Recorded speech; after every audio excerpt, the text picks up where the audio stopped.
Hi everyone, thanks for clicking on this video. I'm Bob Paulinski, Master of Wine. Today I'm in a busy part of Naples, Italy.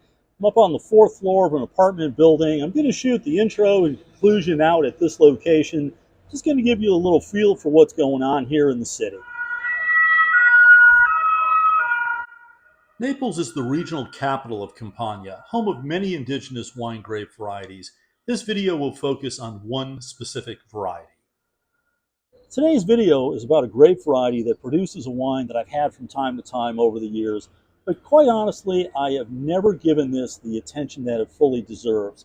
As I've looked into it, more the history, where it's grown, its capability in terms of producing a range of styles and ageability, I'm convinced that this grape variety has incredible potential. I'm talking about Fiano. If you know this grape variety, good for you. I'm glad you're clued in. Perhaps this video will help to give you a little bit more of the story on this grape variety. If you don't know it, I'm quite convinced this is going to open the door to something very new, very interesting, something that you absolutely must try. Fiano has an ancient history tying back to the early Roman days, but it nearly went extinct a few decades ago as the yields tend to be very low. It was oftentimes replaced with Trebbiano. Now it's more broadly recognized for its high quality potential. While Campagna is the home base, it's also found in Basilicata, Puglia and Sicily, starting to catch on in some places in Australia like McLaren Vale, Hunter and Clare Valley, along with some plantings in Argentina. Prior to being in Naples, I spent a couple of days in the far southern part of Italy, of Puglia. For me, this is a place that produces some of the best wine values in the world. There I met with the brand owners and winemaking team for a wine brand called Il Buongiorno. We tasted through a wide range of wines, but spent a significant amount of the discussion with a deep dive into Fiano. On this trip, I tasted about a dozen or so different versions of Fiano at wineries, restaurants, wine bars, and wine shops. This is more Fiano than I've tasted in my entire life. While the styles do vary a bit, there is a consistency in terms of characteristics. The youthful versions tend to be very pale in color, bright primary fruit, highlighted by citrus and orange zest notes. Some have an Asian pear characteristic.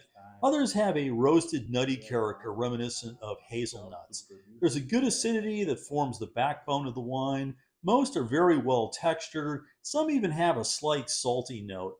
None of the versions tasted had any use of overt oak, but some did have obvious lees contact that provided a rounder, richer structure on the palate.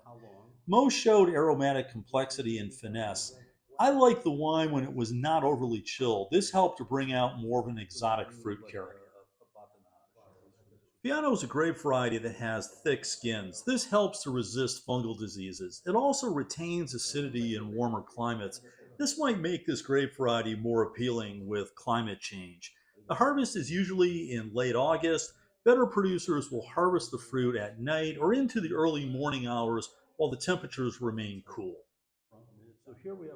Next up, I had the chance to drink some aged Fiano. This is something that I had never experienced before.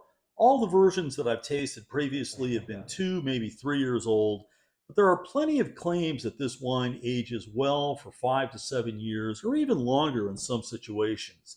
Here I'm trying a 2016, which makes it about 7 years old at the time that this video was made. You can clearly see there's some oxidation by the darker color of the wine. There's also some very clear tertiary notes, but it's still holding together well, and there's this roasted hazelnut character that shines through, along with a honeyed aroma, even though the wine is fermented completely dry. The full structure and acidity of the wine hold it together well with some bottle age. I'm trying to compare it to some other aged white wines, but this is truly distinctively unique. If you're out there shopping for Fiano, keep in mind the wines drink well when they're youthful. They also cellar. And by cellaring, what I mean is they not only keep, but they actually evolve with some age. To continue the Fiano experience, I found a wine shop that was just a few minutes away from where I was staying in Naples. The shops here tend to be small, they're old school businesses, but the best have great personal service. While Fiano clearly had my attention on this trip, visiting this place brought it to a whole nother level. The owner's name is Alexandro, and this guy is very dialed in. The shop is mostly local wines with about a dozen or so different Fiano to choose from. He turned out to be a great source for behind the scenes happening on a micro level, and he was eager to share the story. When I asked about Fiano, he lit up. We spent a few minutes talking about it. I stopped back later in the day and we chatted about it some more for about 30 minutes. Then I bought some wine from him. If you're in Naples, visit this shop. There's a limited range, but it's thoughtfully curated. You can have a good glass of wine, a plate of local meats, cheeses, olives while you're chatting with him. Outside of Italy, Fiano isn't going to be the easiest thing to find, but it is exported to a number of countries. But you'll likely need to have either a specialty retailer or a good online shop to find it. Fiano is not opening price point, but it's certainly not expensive either considering the quality.